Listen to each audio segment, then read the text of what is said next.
বিরোধী দলের নেতা একজন নেতা বলেছেন, আমরা এক ফ্যাসিবাদ বিদায় করেছি, আরেক নতুন ফ্যাসিবাদ তৈরি হচ্ছে, তাকে বিদায়ের জন্য আমরা প্রস্তুত। তো ভাই, আপনারা নতুন কোন ফ্যাসিবাদের কথা মিন করছেন? বর্তমান সরকারকে, বিএনপিকে? আমরা দেখেছি যে পুরনো যে ফ্যাসিস্ট গোষ্ঠীর সাথে আপনারা বারবার আঘাত করেছেন, বারবার তাদের সাথে আন্দোলন করে, আন্দোলনকামী একটি দল যারা চ্যাম্পিয়ন ছিল গণতান্ত্রিক আন্দোলনের প্রতিটি মুহূর্তে, কি এরশাদের আমলে বা পরবর্তী পর্যায়ে, আপনারা তাদের বিরোধিতা করেছেন। এবং আপনারাও যে ফ্যাসিস্ট চিন্তা চেতনা লালন করেন, এটাও জনগণ জানে, এটা প্রত্যেকটি মহল এই বিষয়টি জানে সমাজে, যে আপনাদের চিন্তাধারা যে কত ভয়াবহ, দলমন্যতা সম্পন্ন, এবং কি পরিমাণ আপনারা দলবাজ। এই দলবাজ থেকে, দলতন্ত্র থেকেই তো ফ্যাসিবাদের জন্ম নেয়। সেই পরিস্থিতি, সেই পরিণামগুলো আমরা দেখেছি আপনাদের বিভিন্ন কর্মকাণ্ডের মধ্যে, আপনাদের রাজনৈতিক আচরণের মধ্যে। গতকালও দেখেছি যে সাংবাদিকদের উপর আক্রমণের যে দৃশ্য আমরা দেখলাম, এটা তো ফ্যাসিবাদেরই নামান্তর। তো সুতরাং এই ধরনের উদ্ভট কথা বলে জনগণকে বিভ্রান্ত করা যাবে না। বিএনপি গণতন্ত্রের অদম্য শক্তি, গণতন্ত্রের নীতিমালা নিয়েই এই দলের জন্ম হয়েছে, এবং বহুদলীয় গণতন্ত্রের যারা যাত্রা শুরু করেছে, যারা জন্ম দিয়েছে। সময়ের সাথে সাথে দেখা দেয় নিত্য নতুন প্রয়োজন। রেডি থাকতে হয় প্রতি মুহূর্ত। তাই এলো ইনোভার, যেন আপনি লাইফে থাকেন রেডি প্রতিদিন। Innova, designed for now. তারা প্রতিটি সংকট, যখনই গণতন্ত্র বিপন্ন হয়েছে, মানুষের কথা বলা এবং চলাচল, রাজনীতি করাকে যখন বন্ধ করেছে, তখন মানে এই যুদ্ধের প্রধান সেনাপতি হিসাবে কাজ করেছে বাংলাদেশ জাতীয়তাবাদী দল এবং তার নেত্রী এবং নেতা দেশনেত্রী বেগম খালেদা জিয়া।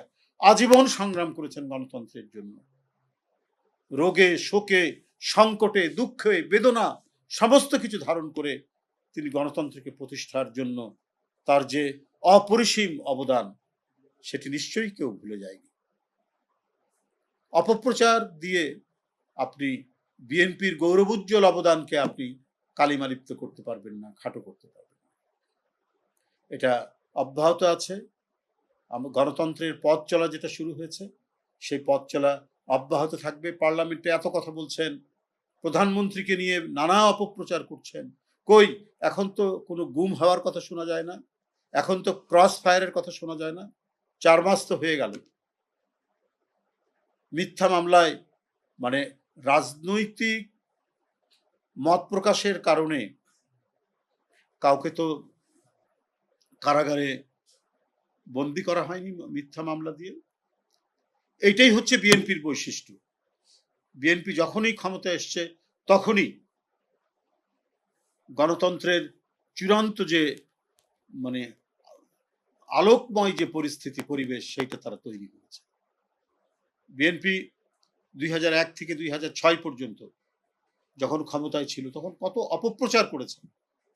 স্বয়ং ফ্যাসিবাদের প্রধান প্রতিভূ শেখ হাসিনা নিরন্তরভাবে অপপ্রচার করেছেন বর্তমান প্রধানমন্ত্রী জনাব তারেক রহমানের বিরুদ্ধে, এবং তার সাঙ্গপাঙ্গও করেছে।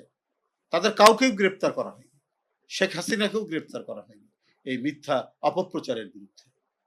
এবং তারা ক্ষমতায় এসেও প্রমাণ করতে পারেনি, তারা যে অপবাদগুলো দিয়েছিল